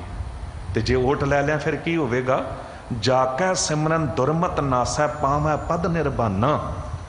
ਜਿਸ ਵਾਹਿਗੁਰੂ ਦਾ ਸਿਮਰਨ ਕਰਨ ਕਰਕੇ ਭੈੜੀ ਮਤ ਦਾ ਨਾਸ਼ ਹੋ ਜਾਵੇ, ਪਾਵੈ ਪਦ ਨਿਰਬਾਨਾ, ਨਿਰਬਾਨ ਪਦ ਦੀ ਪ੍ਰਾਪਤੀ ਹੋ ਜਾਵੇ, ਜਿੱਥੇ ਕੋਈ ਵਿਕਾਰ ਛੂ ਹੀ ਨਾ ਸਕੇ। ਇੱਕ ਛਿੰਨ ਦੇ ਵਿੱਚ ਹੋ ਸਕਦਾ ਹੈ। ਅੱਗੇ ਉਦਾਹਰਣ ਦਿੱਤੇ ਨੇ, ਪਰ ਗੱਲ ਪੂਰੀ ਕਰਾਂ। ਉਹ ਕਹਿੰਦਾ ਇਤਨੇ ਟਾਈਮ 'ਚ ਮੈਨੂੰ ਗਿਆਨ ਦੇ ਦਿਓ। ਰਾਜਾ ਜਨਕ ਕਹਿੰਦਾ, ਸਾਰੇ ਨੇ ਹੱਥ ਖੜੇ ਕਰ ਦਿੱਤੇ, ਰਿਸ਼ੀ ਮੁਨੀ ਵਿਦਵਾਨ। ਕਹਿੰਦੇ ਇਹ ਕੀ ਗੱਲ ਹੋਈ, ਇਤਨੇ ਟਾਈਮ ਵਿੱਚ ਕਿਹਨੂੰ? ਇੱਥੇ ਤੇ ਉਮਰਾਂ ਲੱਗ ਜਾਂਦੀਆਂ ਨੇ, ਗਿਆਨ ਨਹੀਂ ਪ੍ਰਾਪਤ ਹੁੰਦਾ। ਤੇ ਅਸ਼ਟਾਵਕਰ ਉਹਨੂੰ ਤਾਂ ਕਿਹਾ ਜਾਂਦਾ ਸੀ, ਉਹਦੇ ਸਰੀਰ ਵਿੱਚ 8 ਵੱਲ ਪਏ ਹੋਏ ਸਨ। ਲੋਕ ਹੱਸ ਪੈਂਦੇ ਸਨ ਉਹਨੂੰ ਵੇਖ ਕੇ, ਸਭਾ ਵਿੱਚ ਹੱਸ ਪਏ। ਉਹਨੇ ਕਿਹਾ ਕਿ ਰਾਜਨ ਮੈਂ ਤੁਹਾਨੂੰ ਗਿਆਨ ਦੇ ਸਕਦਾ। ਤੇ ਜਨਕ ਕਹਿੰਦਾ ਵੀ ਦਿਓ ਗਿਆਨ। ਕਹਿੰਦਾ ਜੇ ਗਿਆਨ ਲੈਣਾ ਤੇ ਫਿਰ ਮੈਨੂੰ ਗੁਰੂ ਧਾਰਨ ਕਰਨਾ ਪਏਗਾ। ਉਹ ਕਹਿੰਦਾ ਮੈਂ ਗੁਰੂ ਧਾਰਨ ਕਰ ਲੈਂਦਾ। ਤੇ ਕਹਿੰਦਾ ਗੁਰੂ ਦਕਸ਼ਨਾ ਦੇਣੀ ਪੈਣੀ ਹੈ। ਹੁਣ ਰਾਜਾ ਸੀ, ਕਹਿਣ ਲੱਗਾ ਕੀ ਚਾਹੀਦਾ? ਸੋਨਾ ਹੀਰੇ ਜਵਾਹਰਾਤ ਜੋ ਕਹੋ ਮੈਂ ਦਿਆਂਗਾ। ਕਹਿੰਦੇ ਨਹੀਂ, 3 ਗੱਲਾਂ ਨੇ, ਤਿੰਨਾਂ ਵਿੱਚੋਂ ਇੱਕ ਦੇ ਦੇ। ਜਾਂ ਤਨ ਦੇ ਦੇ, ਜਾਂ ਧਨ ਦੇ ਦੇ, ਜਾਂ ਮਨ ਦੇ ਦੇ। ਸਲਾਹ ਕਰ ਲੈ ਬੇਸ਼ੱਕ ਆਪਣੇ ਪਰਿਵਾਰ ਦੇ ਜੀਆਂ ਨਾਲ, ਰਾਣੀਆਂ ਨਾਲ, ਵਜ਼ੀਰਾਂ ਨਾਲ ਸਲਾਹ ਕੀਤੀ। ਉਹ ਕਹਿੰਦੇ ਰਾਜਨ ਜੇ ਤਨ ਦੇ ਦਿੱਤਾ ਤੇ ਤੁਹਾਨੂੰ ਲੈ ਜਾਵੇਗਾ, ਤੇ ਜੇ ਧਨ ਦੇ ਦਿੱਤਾ ਤੇ ਧਨ ਦੇ ਤੇ ਸਾਰਾ ਰਾਜ ਭਾਗ ਸਭ ਕੁਝ ਹੀ ਆ ਜਾਵੇਗਾ ਉਹਦੇ ਵਿੱਚ, ਉਹ ਲੈ ਜਾਵੇਗਾ। ਤੁਸੀਂ ਇਉਂ ਕਰੋ, ਤਨ ਵੀ ਨਾ ਦਿਓ, ਧਨ ਵੀ ਨਾ ਦਿਓ, ਤੁਸੀਂ ਮਨ ਦੇ ਦਿਓ। ਹੁਣ ਜਨਕ ਨੇ ਕਹਿ ਦਿੱਤਾ ਮਨ ਤੁਹਾਨੂੰ ਦਿੱਤਾ। ਉਹ ਕਹਿੰਦਾ ਮਨ ਲੈ, ਇੱਕ ਵਾਰੀ ਸੋਚ ਲੈ, ਮਨ ਮੈਨੂੰ ਦੇ ਦਿੱਤਾ? ਕਹਿੰਦੇ ਹਾਂ ਤੁਹਾਨੂੰ ਦੇ ਦਿੱਤਾ। ਹੁਣ ਦਿਓ ਗਿਆਨ। ਜਦ ਚੜ੍ਹਨ ਲੱਗਾ ਨਾ ਘੋੜੇ ਉੱਤੇ, ਤੇ ਰਾਜਾ ਜਨਕ ਨੇ ਕਹਿ ਦਿੱਤਾ ਕਿ ਘੋੜੇ ਉੱਤੇ ਨਹੀਂ ਚੜ੍ਹ ਸਕਦੇ ਰਾਜਨ, ਰੁਕ ਜਾਓ। ਉਹ ਕਹਿੰਦੇ ਇਹੀ ਤੇ ਸ਼ਰਤ ਸੀ ਕਿ ਘੋੜੇ ਉੱਤੇ ਚੜਾਂਗਾ, ਇਤਨੇ ਟਾਈਮ ਵਿੱਚ ਗਿਆਨ ਦਿਓਗੇ। ਉਹਨੇ ਕਿਹਾ ਇਹੀ ਤਾਂ ਗਿਆਨ ਹੈ, ਉਸ ਤੋਂ ਵੀ ਘੱਟ ਸਮੇਂ ਵਿੱਚ ਤੈਨੂੰ ਗਿਆਨ ਦੇ ਰਿਹਾ। ਤੈਨੂੰ ਘੋੜੇ ਉੱਤੇ ਚੜ੍ਹਨ ਲਈ ਕੌਣ ਕਹਿ ਰਿਹਾ ਹੈ? ਕਹਿੰਦਾ ਜੀ ਮੇਰਾ ਮਨ। ਕਹਿੰਦਾ ਮਨ ਤੇ ਮੇਰਾ ਹੋ ਚੁੱਕਿਆ, ਹੁਣ ਮਨ ਤੂੰ ਮੈਨੂੰ ਅਰਪਣ ਕਰ ਚੁੱਕਿਆ, ਹੁਣ ਮਨ ਦੀ ਗੱਲ ਨਹੀਂ ਮੰਨਣੀ, ਹੁਣ ਮੇਰੀ ਮੰਨਣੀ ਆ। ਮੈਂ ਕਹਿੰਦਾ ਘੋੜੇ ਉੱਤੇ ਨਹੀਂ ਚੱਲਣਾ। ਬਸ ਭੇਤ ਇਹ ਹੈ ਜੋ ਗੁਰੂ ਅਰਜਨ ਦੇਵ ਸਾਹਿਬ ਜੀ ਕਹਿੰਦੇ, ਮਨ ਵੇਚੇ ਸਤਿਗੁਰ ਕੈ ਪਾਸ, ਤਿਸ ਸੇਵਕ ਕੈ ਕਾਰਜ ਰਾਸ। ਜਿਸ ਨੇ ਗੁਰੂ ਦੀ ਹਜ਼ੂਰੀ ਆ ਕੇ ਆਪਣਾ ਮਨ ਗੁਰੂ ਨੂੰ ਅਰਪਣ ਕਰ ਦਿੱਤਾ, ਉਹ ਫਿਰ ਦੁਨੀਆ ਦੇ ਕਿਸੇ ਬਾਜ਼ਾਰ ਵਿੱਚ ਵਿਚਰੇ, ਭਾਵੇਂ ਸ਼ਰਾਬਖਾਨੇ, ਜੂਆ ਘਰ, ਕੁਛ ਵੀ ਹੋਵੇ, ਉਹਦਾ ਮਨ ਨਹੀਂ ਬਦਲੇਗਾ। ਉਹ ਜਦ ਵੀ ਕਿਤੇ ਮਾੜੇ ਪਾਸੇ ਉਹਦਾ ਖਿਆਲ ਜਾਣ ਲੱਗੇਗਾ, ਉਹਦਾ ਧਿਆਨ ਚੇਤਾਵਨੀ ਦੇਗਾ, ਮਨ ਦੀ ਗੱਲ ਨਹੀਂ ਮੰਨਣੀ, ਗੁਰੂ ਦੀ ਗੱਲ ਮੰਨਣੀ ਹੈ। ਗੁਰ ਕੈ ਗ੍ਰਹਿ ਸੇਵਕ ਜੋ ਰਹਿ, ਗੁਰ ਕੀ ਆਗਿਆ ਮਨ ਮੈਂ ਸਹੈ। ਇਹ ਕੌਣ ਕਰੇਗਾ? ਮਨ ਵੇਚਿਆ ਸਤਿਗੁਰ ਕੈ ਪਾਸ, ਤੇ ਸੇਵਕ ਹੈ ਕਾਰਜ ਰਾਸ। ਤੇ ਗੁਰੂ ਤੇਗ ਬਹਾਦਰ ਸਾਹਿਬ ਜੀ ਮਨ ਦੀ ਗੱਲ ਕਰਦੇ ਨੇ। ਹੁਣ ਸਿਰ ਵੇਚਣ ਦੀ ਗੱਲ ਕਿਉਂ ਹੈ, ਮਨ ਵੇਚਣ ਦੀ ਗੱਲ ਕਿਉਂ ਹੈ? ਇਸ ਕਰਕੇ ਹੈ ਕਿ ਜੋ ਚੀਜ਼ ਆਪਾਂ ਵੇਚ ਦਿੰਦੇ ਆ, ਉਹਦੇ ਉੱਤੇ ਸਾਡਾ ਕੋਈ ਹੱਕ ਨਹੀਂ ਰਹਿ ਜਾਂਦਾ। ਹਾਂ, ਗਿਰਵੀ ਰੱਖੀ ਚੀਜ਼ ਤੇ ਹੱਕ ਹੁੰਦਾ, ਛੁਡਾ ਲਾਂਗਾ। ਤੇ ਮਨ ਨੂੰ ਵੀ ਗਹਿਣੇ ਲੱਗ ਦਿਓ ਨਾ, ਗਿਰਵੀ ਰੱਖ ਦਿਓ, ਤੇ ਮਨ ਬੇਈਮਾਨ, ਇਹ ਟਿਕੇਗਾ ਨਹੀਂ। ਇਹ ਕਹੇਗਾ ਜਦ ਮਰਜੀ ਮੈਂ ਛੁਡਾ ਲਾਂ, ਛੁੱਟ ਜਾਵਾਂਗਾ। ਉਹ ਜਿਹੜੇ 5 ਪਿਆਰੇ ਖੜੇ ਹੋਏ ਸੀਸ ਦੇਣ ਲਈ ਖਾਲਸਾ ਸਾਜਨਾ ਦਿਵਸ, ਉਹ ਐਵੇਂ ਨਹੀਂ ਖੜੇ ਹੋ ਗਏ ਸੀ, ਕਿਉਂਕਿ ਤਾਦਾਦ ਤੇ ਹਜ਼ਾਰਾਂ ਦੀ ਸੀ ਉੱਥੇ। ਹੁਣ ਸੀਸ ਦੇਣ ਲਈ ਕੌਣ ਖੜੇ ਹੋਏ? ਜਿਨ੍ਹਾਂ ਨੇ ਆਪਣਾ ਸਿਰ ਗੁਰੂ ਨੂੰ ਵੇਚਿਆ ਹੋਇਆ ਸੀ, ਜਿਨ੍ਹਾਂ ਨੇ ਪਹਿਲਾਂ ਹੀ ਭੇਟਾ ਕੀਤਾ ਹੋਇਆ ਸੀ, ਜਿਨ੍ਹਾਂ ਨੇ ਗੁਰੂ ਦੀ ਗੱਲ ਨੂੰ ਇਉਂ ਮੰਨਿਆ ਹੋਇਆ ਸੀ, ਜੋ ਤੋ ਪ੍ਰੇਮ ਖਿਲਣ ਕਾ ਚਾਓ, ਸਿਰ ਧਰ ਤਲੀ ਗਲੀ ਮੇਰੀ ਆਓ, ਇਤ ਮਾਰਗ ਪੈਰ ਧਰੀਜੈ, ਸਿਰ ਦੀਜੈ ਕਾਣ ਨਾ ਕੀਜੈ, ਹਮ ਵੇਚਿਓ ਸਿਰ ਗੁਰ ਕੈ। ਹੁਣ ਤੇ ਵੇਚ ਚੁੱਕੇ ਹਾਂ ਸਿਰ, ਤੇ ਜਿਹਨੂੰ ਵੇਚਿਆ ਉਹਦੀ ਮਰਜ਼ੀ ਹੈ, ਜਿਸ ਤਰ੍ਹਾਂ ਮਰਜ਼ੀ ਵਰਤੇ। ਤੇ ਜਿਉਂ ਹੀ ਉਹਨੇ ਕਿਹਾ ਤੇ ਉੱਠ ਕੇ ਖੜੇ ਹੋ ਗਏ, ਸੀਸ ਦੇ ਦਿੱਤੇ। ਹੁਣ ਜਿਨ੍ਹਾਂ ਨੇ ਸੀਸ ਦਿੱਤੇ वो हमेशा ਲਈ जिंदा हो गए, तो जिन्होंने उदों सिर बचाए वो हमेशा ਲਈ मर गए। पंज प्यारे क्यों जिंदा हो गए? शब्द मरो फिर जीव हो सद ही, तां फिर मरण ना होई। कहते शब्द करके मर जाओ फिर हमेशा ਲਈ जिंदा हो जाओगे। गुरमत कैसी फिलॉसफी है, फिर कभी मरोगे ही नहीं। कि कहांगे पंज प्यारे मर गए ने? नहीं, हमेशा ਲਈ जिंदा हो गए। अरदास च जिंदा हो गए। कड़ा प्रसाद वरताउण लग्गिया गुरु तो भी पहला पंजा प्यारियां दा प्रसाद कढ़िया जाता है। पता क्यों? गुरु ने अमृत दी दात दिती पंजा प्यारियां नूं, ते देखो गुरु ने क्या कमाल किया है। वाह वाह गोबिंद सिंह आपे गुर चेला। फिर वीर आसन ला के उन्हां पंजा प्यारियां तो अमृत दी दात मंगी। हुण ये ख्याल ना मिट जाना चाहिए हर एक दे अंदरों, जिहड़े कह दिंदे ने भी सानू अमृत छकण दी की लोड़ है, असी ते पहलां ही मनदे सच्चे आ, असी ते पहलां ही नितनेम करदे आ, असी ते पहलां ही झूठ नहीं बोलते, असी किहड़ी शराब पींदे आ, असी किहड़ा मांस खांदे आ, सानू अमृत छकण दी की लोड़ है। भलिओ की तुसी गुरु गोबिंद सिंह साहब जी तो भी उपर हो गए? तुसी दशमेश पिता के जीवन तो भी उच्चा जीवन मना लिया कि इतना मान कर लिया। यही शक ते गुरु ने साडे विचों कढ़ना सी, यही ख्याल यही अभिमान कढ़ना सी। तां गुरु गोबिंद सिंह साहब सतगुरु जी ने पंजा प्यारियां तो अमृत दी दात लई, ते किन्ना मान पंजा प्यारियां नूं दिता। कह दिता खालसा मेरो रूप है खास, खालसे मैं हूं करो निवास। ये मेरा रूप ने। ते फिर प्रसाद जद देग वरताई जाती है, गुरु दी गोद च बैठे ग्रंथी सिंह तो भी पहला उन्हां पंजा प्यारियां लई उन्हां दा नाम लैके देग कड्डी जाती है। रहंदी दुनिया तक वो पंज प्यारे जिंदा हो गए। साहब कहंदे ने अज दे शब्द च रहाओ दे के, वड भागी तह जन को जानो जो हर के गुण गावै। वड्डियां भागां वाला है वो जो हरी दे गुण गाउंदा है। असीं ते इन्हां गल्लां नूं ना इधरों सुणदे आ इधरों कढ दिंदे आ। जद कहा जा रहा है ना वड भागी हर संगत पावै, भागहीन भ्रम चोटां खावै, बिन भागां सतसंग न लभै, बिन संगत मैल भरी जै जियो। तो असीं सोचते हैं साडे लई थोड़ी कहा जा रहा है, असीं तो पहलों ही बड़े भागां वाले हाँ।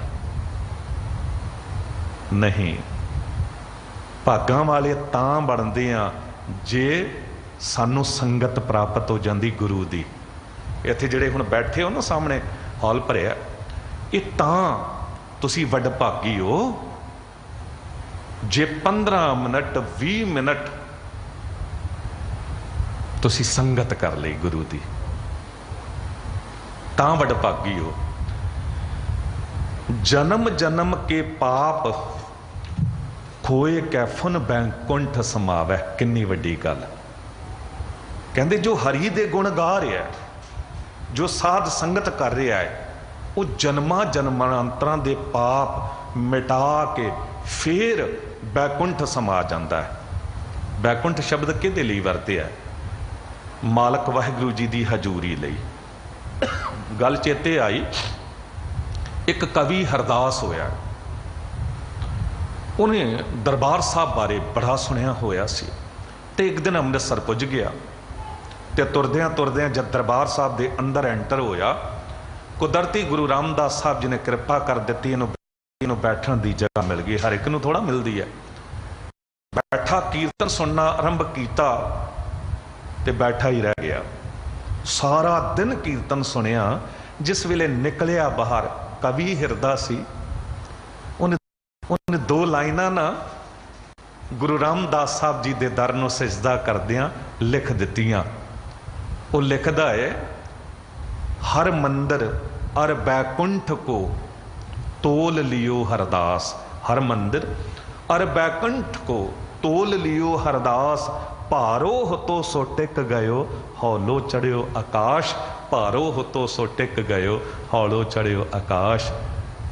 कहंदे किथे आकाश दे बैकुंठ दियां गल्लां करदे हो, वो ते हौला जिहा है, पता नहीं किथे गवाच गया।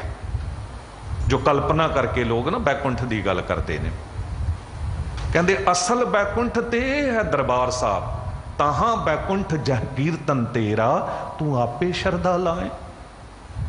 ये गुरु ग्रंथ साहब जी की हजूरी बैकुंठ है, परमात्मा वाहिगुरु की हजूरी बैकुंठ है। ते उहदे लई मरन की लोड़ नहीं भी बंदा मरन तो बाद ही किते जाके बैकुंठ च समावेगा, हजूरी च समावेगा।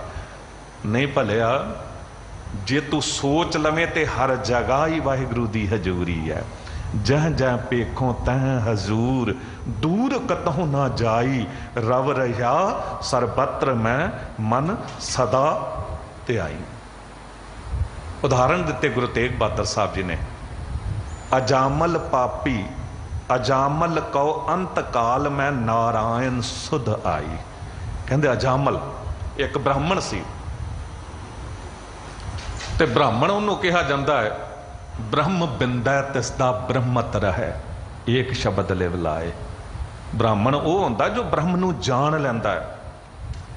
हुण जिन्हों ब्राह्मण कहा जा रहा, कहते अत दा पापी कुकर्मी सी, वैश्वागामी सी, रात दिन इन्हें कुकर्म करने। पर अचानक मालक वाहिगुरु जी की मर्जी, भाग जाग गए। कोई मिल गई जुड़ी हुई रूह, उन्होंने कह दिता कि भी नारायण का नाम जप, भाव कि परमात्मा वाहिगुरु का नाम जप। तो कहते सुध आ गई, मुकत हो गया। जागत कहो जोगी सर बाचत, सो गत छिन मैं पाई। जिस गत नूं जिस पद नूं जोगी मंगते ने, एक छिन च प्राप्त हो गई। नाहन गुण नाहन कछ विद्या, धर्म कौन गज की ना, नानक बिरद राम का देखो, अभय दान तह दीना। कहते हाथी जड़ा गज, उन्हें केड़ा कोई धर्म कर्म कर लिया सी, उन्होंने केड़ी कोई समझ सी, उहदे च केड़ा कोई गुण सी, उन्हें केड़ी विद्या पढ़ लई सी। महिमा नाम कहा लो बरनो, गज गराह ते छूटा। की महिमा उस परमात्मा वाहिगुरु जी की बयान करिए। कहते उन्होंने चेते च लियाओ, सिमरन करो। एक छिन दे विच जे ओ हाथी का छुटकारा तंदवे तो करा सकता है, उन्होंने मुक्त कर सकता है, तो फिर सानू भी मुक्ति दिंदियां वो देर नहीं लाउंदा। इतनिक सेवा प्रबंध करना, बेअंत होईयां भुल्लां बख्श लैना। दिओ असीस कथा करन दी जाच आ जावे। कल सवेरे खालसा साजना दिवस है, विसाखी पुरब है, महीना भी आरंभ हो रहा है। कल सीसगंज साहब सवेरे 7:30 तो 8:30 हाजरी भरनी है, तो खुलासा करांगे विसाखी वाले दिन ही क्यों खालसे की सिरजना हुई। सांझे तौर पर सब लई अरदास है। श्री हर कृष्ण तिहाई है, जिस डिठे सब दुख जाए। तेग बहादुर सिमरै, हर नौ निध आवै धाए। सब थाई होए सहाय, बेअंत होईयां भुल्लां बख्श लैना। दिओ असीस कथा करन दी जाच आ जावे।